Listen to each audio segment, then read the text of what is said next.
Lagay ng ekonomiya, kalakalan, negosyo at iba pa. Atin ang alamin dito sa Ang Pilipinas Ngayon.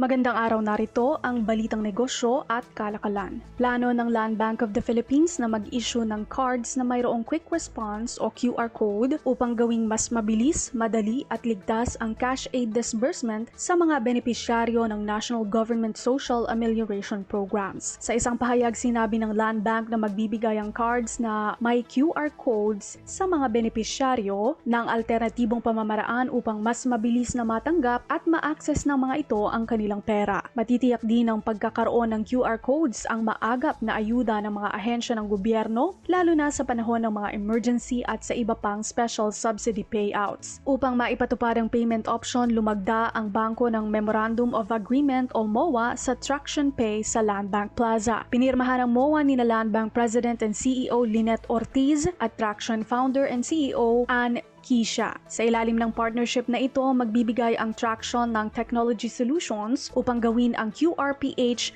na person-to-person at person-to-merchant payments. Pupunan nito ang Land Bank Digital Banking Solutions upang serbisyuhan ang rekisitos ng mga ahensya ng gobyerno para sa walang aberyang koleksyon ng mga bayad at singil. Sa ilalim din ng bagong partnership na ito, isasama na ang mahigit 200 Traction partner cooperatives sa Land Bank Kasama program na inaasahan magpapalawig at mag-aabot sa bangko sa mga nayon at liblib na lugar. Sa Land Bank Kasama program, nakikipag-ugnayan ang bangko sa mga kooperatiba, asosasyon, rural banks, local government units o LGUs, micro, small at medium enterprises o MSMEs, maging pribadong kumpanya upang makapagbigay ng banking services tulad ng cash withdrawals, cash deposits, fund transfers, bills payment at balance inquiries.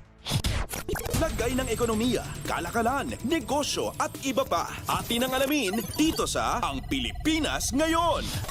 Pinaunahan ni Department of Trade and Industry o DTI Secretary Alfredo Pascual ang paglagda sa Implementing Rules and Regulations o IRRs ng Tatak Pinoy o Proudly Filipino Act at ng Internet Transactions Act o ITA.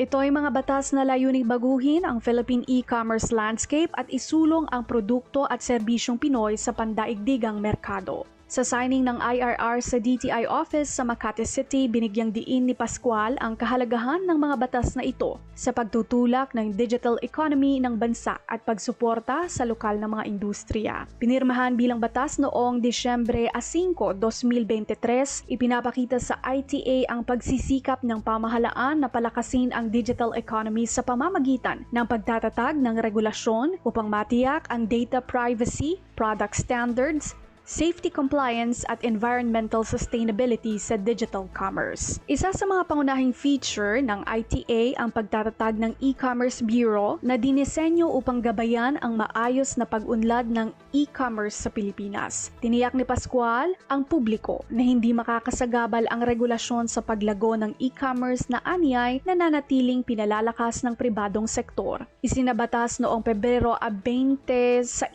2024, nilagdaan na rin ang IRR para sa Tatak Pinoy Act. Layunin ng Tatak Pinoy Law na palawigin ang produkto at serbisyong Pinoy kasabay ng pagtataguyod ng kalidad at mataas na pamantayan sa pandaigdigang merkado. Ani Pascual, malaking hakbang ang Tatak Pinoy sa pagpapalago, pag-diversify at pagpapahusay ng produkto at serbisyong Pilipino.